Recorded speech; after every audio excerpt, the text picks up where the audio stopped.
A agricultura sempre foi e continuará sendo um dos maiores pilares da sociedade humana.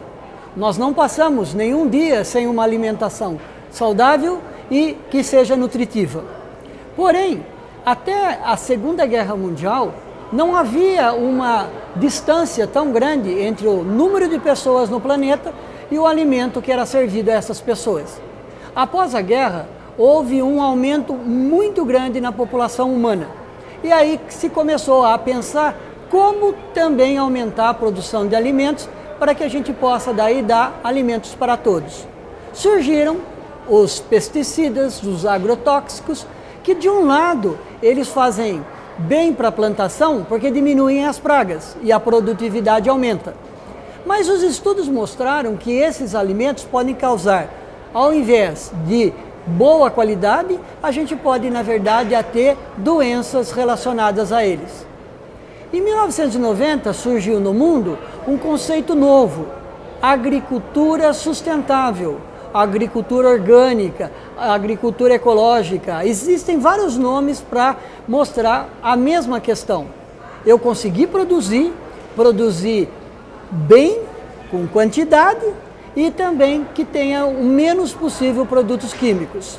E cada vez mais no mundo, e aqui no Brasil não é diferente, a gente tem um aumento das áreas de plantio com essa agricultura natural e sem usos de pesticidas. É uma das coisas mais importantes para o futuro da nossa sociedade.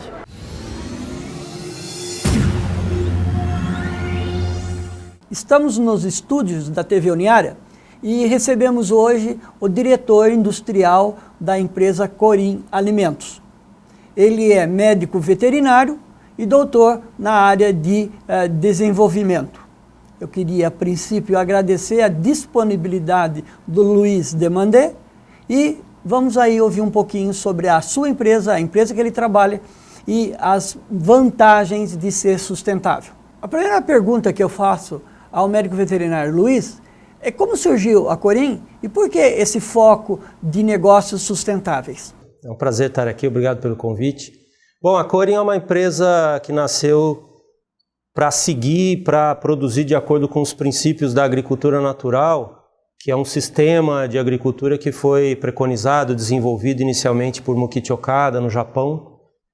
Mokichi Okada é um filósofo, espiritualista, um cientista, uma pessoa que escreveu sobre vários aspectos da sociedade humana, e num deles ele deu bastante ênfase à questão da agricultura. Ele dizia que para se constituir uma sociedade, digamos, ideal, uma sociedade sadia, uma sociedade sustentável, é necessário que os métodos de produção de alimentos sejam também sustentáveis, que a gente consiga produzir de acordo com a natureza, né? Ele deixou uma série de insights relacionados a essa proposição que ele fez.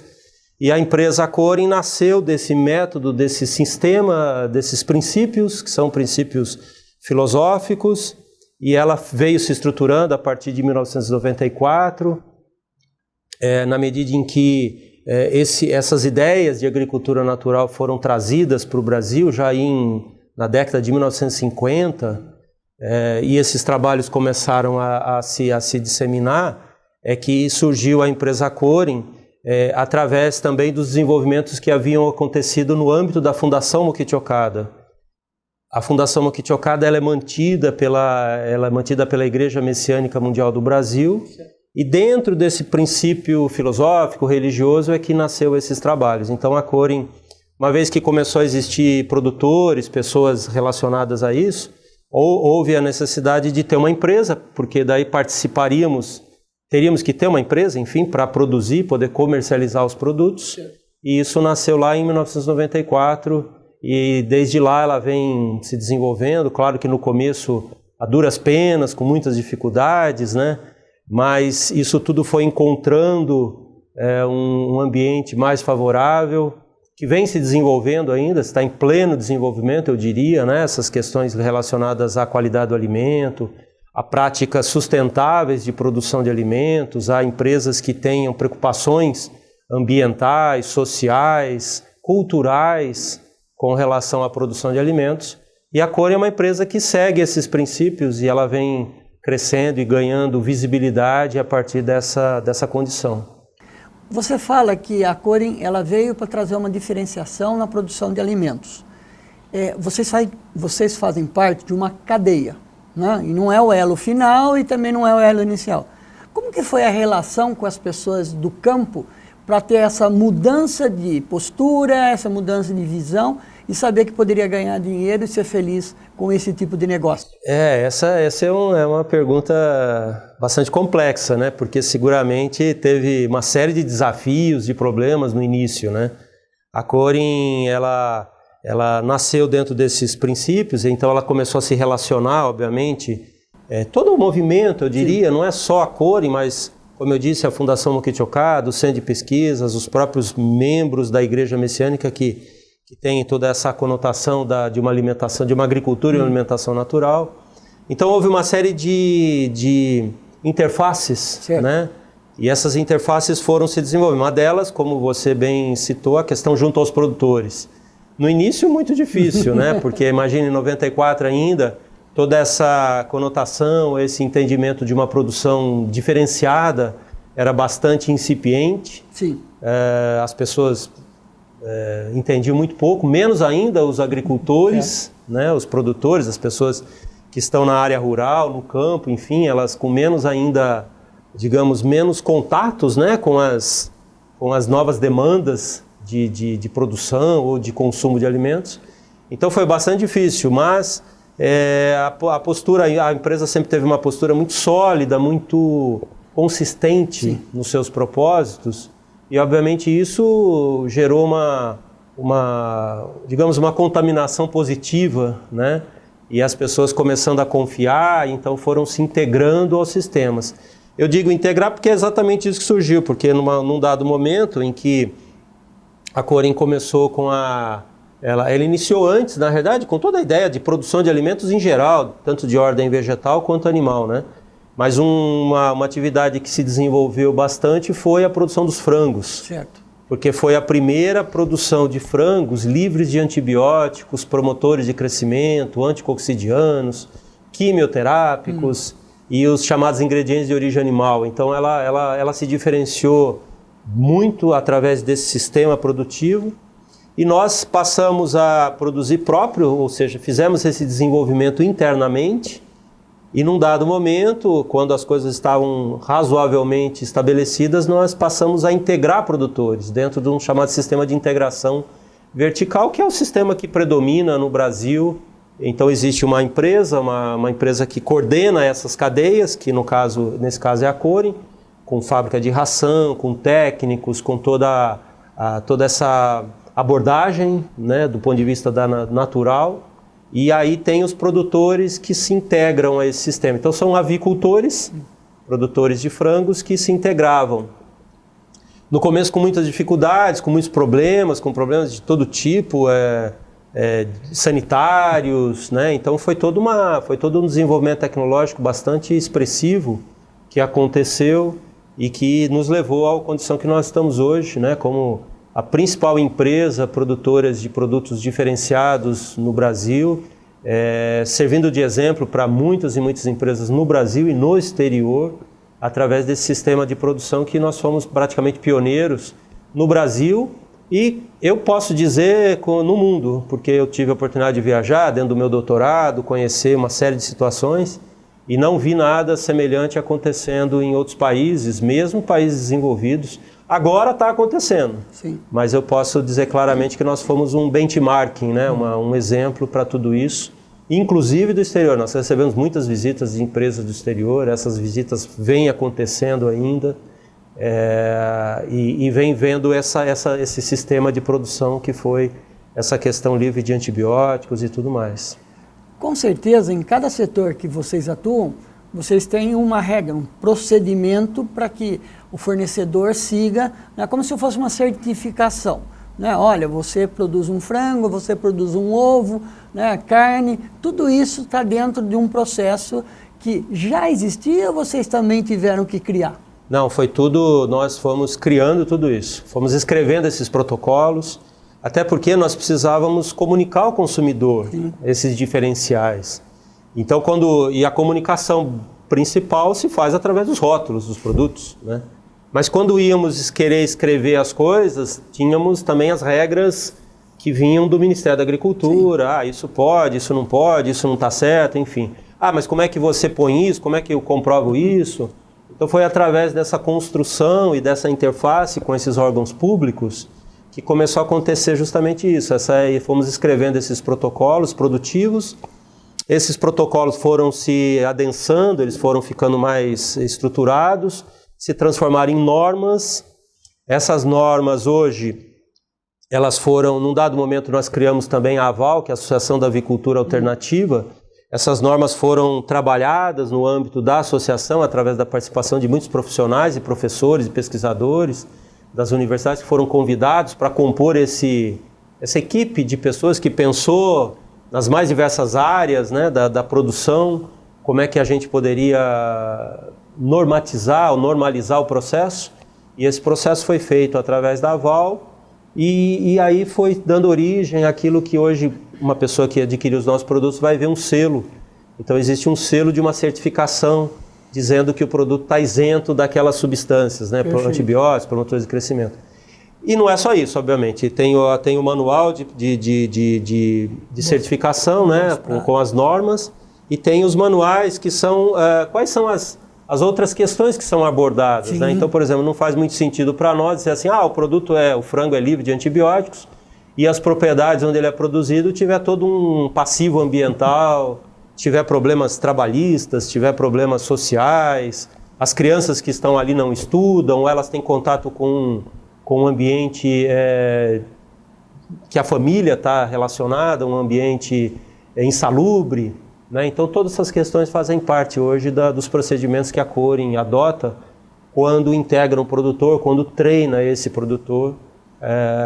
Existe todo um cenário, né, de uma visão bastante sistêmica, integrada entre essas áreas, para que a gente tenha um produto que venha atingindo uma qualidade, um reconhecimento bastante expressivo aí nos últimos anos. Eu diria que nos últimos 5, 7 anos é onde essas questões ligadas ao alimento ganharam mais notoriedade, onde os próprios países estão vendo isso, né? Os técnicos dos Ministérios da Agricultura estão vendo isso de uma forma mais positiva, tendo uma participação mais proativa, para que esses sistemas se estabeleçam e que sejam sustentáveis, né?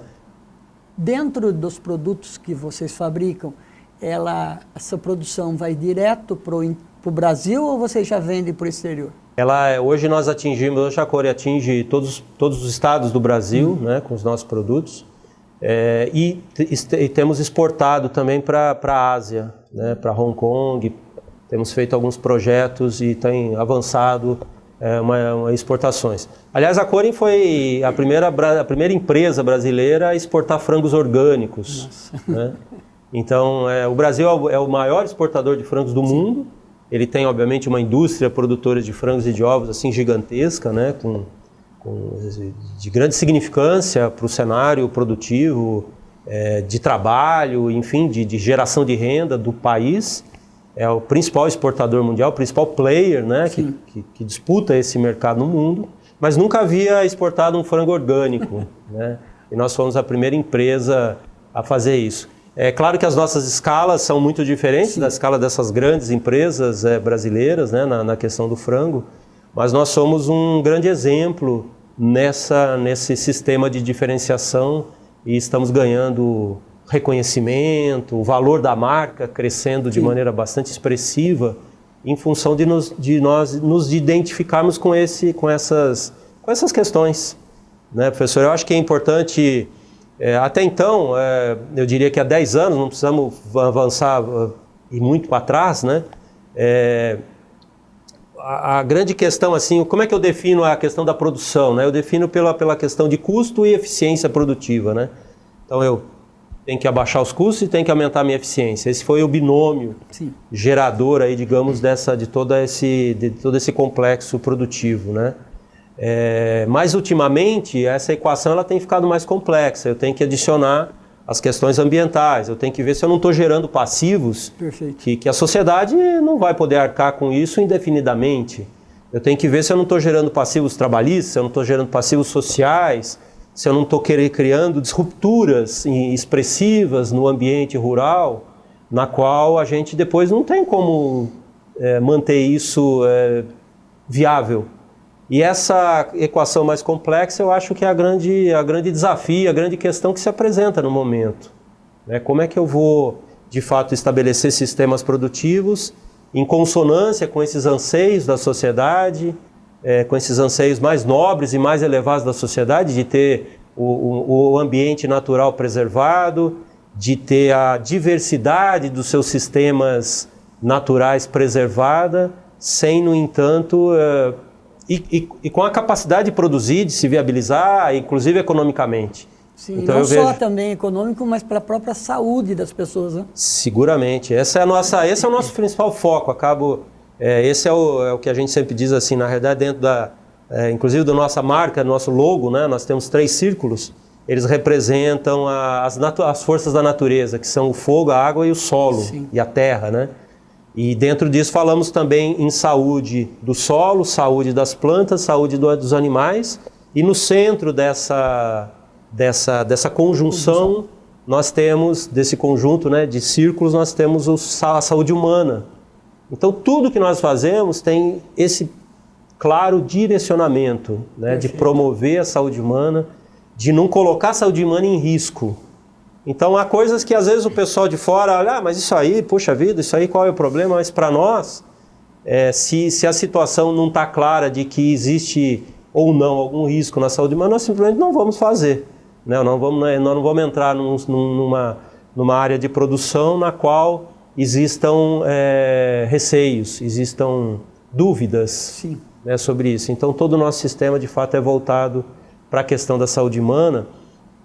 E é por isso que nós temos ganhado essa relevância na condição atual, porque também essas questões da questão da saúde humana com a relação dos alimentos têm ficado mais claras. Né? Ultimamente nós temos visto não só pesquisas, mas um entendimento mais claro da sociedade, das pessoas em geral, entendendo, caramba, eu tenho um problema aqui. Né? Eu tenho um problema quando eu me exponho à questão de resíduos de agrotóxicos, né? Infelizmente, nós temos ainda muito a fazer com relação a isso, porque o Brasil é um grande consumidor de agrotóxicos. Aliás, é o maior consumidor de agrotóxicos no mundo. Né? Claro que ele tem uma agricultura gigantesca, né? Dos principais players de agricultura no mundo, mas nós temos também, infelizmente, uma legislação muito permissiva. Né? Nós temos problemas gravíssimos nessa esfera, na qual a sociedade ainda não aprendeu muito como se defender, como se preservar, como se proteger dessas questões todas. Então nós, infelizmente, ainda temos um cenário importante para avançarmos, né? E nós estamos inseridos nessa conjuntura. Não temos uma postura de sempre ficar apontando o dedo, dizendo isso tá errado, mas também temos a postura de desenvolver sistemas que sejam capazes de propor mudanças, exatamente. Senão vamos ficar sempre naquela questão, naquele diálogo, naquele discurso crítico, né? Mas sem, no entanto, propor mudança. E o que a gente mais tem feito, de fato, é propor mudanças. Apesar da palavra sustentabilidade não entrar em nenhum momento no seu discurso, eu observei no site de vocês que eu foco na sustentabilidade como um conceito que liga os 3 setores, né? Humano, econômico e ambiental, é um dos fatores também que propicia essa mudança do consumidor exigir mudanças no alimento que ele pega? Não, e a questão da sustentabilidade ela é inerente ao nosso processo, né? Tanto é que está escrita na nossa missão, né? Então, buscando a sustentabilidade social, econômica e ambiental, isso está na nossa missão, né? A todo momento, professor, esse é um tema constante, né, na nossa agenda de trabalho e de desenvolvimento de produtos. Nossa relação, nós temos tido sendo procurados cada vez mais por outras empresas que buscam fazer algum tipo de parceria na produção de itens, né, que possam ser comercializados, como, por exemplo, atualmente nós temos trabalhado um pouco, por exemplo, no desenvolvimento de peixes, né? Tem uma série de itens que entram nessa carteira de produtos, nesse portfólio de produtos que nós temos, e que vem todos eles sempre com o aparato da sustentabilidade inserido de maneira muito clara nele, né? Inclusive nós há 3 anos, inclusive nós fizemos parte, participamos de um concurso que o Ministério da Agricultura fez, né, com cases de sucesso na área de sustentabilidade. Nós fomos um dos cases, não sorteados, mas escolhidos, sim, premiados, e fizemos parte de uma brochura, de um material que o próprio Ministério da Agricultura naquele momento produziu, para que fosse mostrado para o mundo, na verdade, a participação em feiras internacionais, de alguns exemplos de sucesso no Brasil, no qual a busca da sustentabilidade era uma questão primordial, inerente a esse trabalho, né? Também fomos já premiados 3 vezes pela Câmara Norte-Americana de Comércio Brasil e Estados Unidos, justamente porque é um prêmio, é o chamado Prêmio Eco, né? Sim. É um prêmio de sustentabilidade, é o principal prêmio de sustentabilidade que o Brasil tem, feito pela Câmara Norte-Americana e Brasil e Estados Unidos de Comércio há mais de 30 anos, e nós fomos 3 vezes também, por 3 anos aí, premiados como primeiro lugar por ter quesitos, né, por ter implantado efetivamente aspectos de sustentabilidade nos nossos sistemas de produção. Luiz, daria para ficar conversando com você por um bom tempo, mas a gente tem um limite de horário, né? Só para focar afinal, você acha que essa mudança de postura, ela tem uma tendência em poucos anos de avançar, ou a questão econômica pode atrapalhar isso? Não, olha, eu digo assim com muita segurança que vai avançar, tem avançado de maneira bastante significativa. O Brasil tem feito um trabalho interessante nisso, né? Alguns podem... Claro, a gente vive um momento de tantos problemas, sim, e que a gente tem uma tendência de ser um tanto quanto pessimista, né?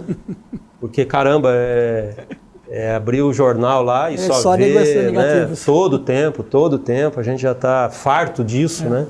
Mas nós temos, sabe, um outro lado sendo construído por pessoas de bem, por pessoas sinceras, buscando verdadeiramente encontrar um caminho.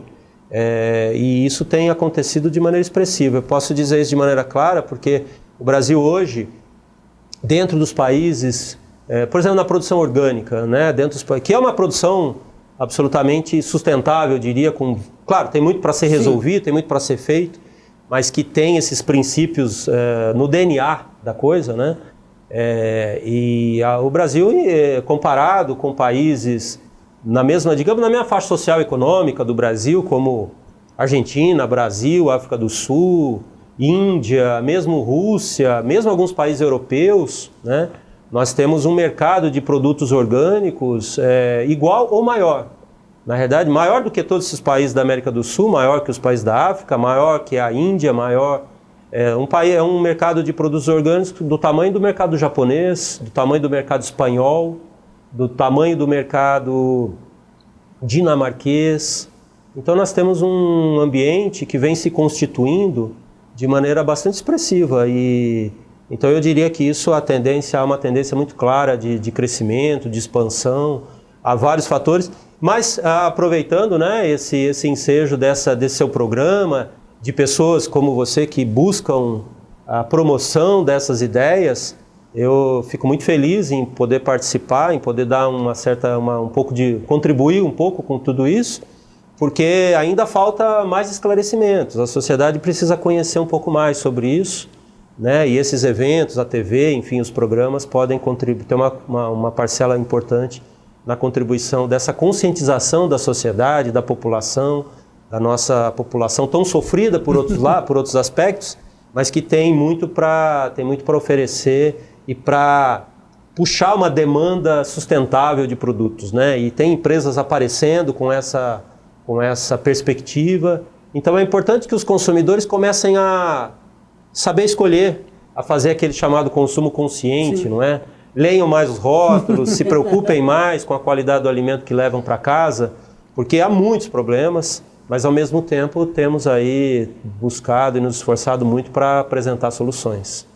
Muito obrigado pela visita e com certeza eu vou chamar umas outras oportunidades para detalhar um pouquinho mais essa questão da visão de uma empresa na sustentabilidade. Obrigado. Muito obrigado. Obrigado, professor. Obrigado a todos. Estamos terminando agora mais uma entrevista para o programa Ideia Verde, onde encontramos realmente uma empresa que faz trabalho de sustentabilidade, não se esquecendo das questões sociais, ambientais e do lucro, inerente ao modelo capitalista. Muito obrigado por vocês nos assistirem.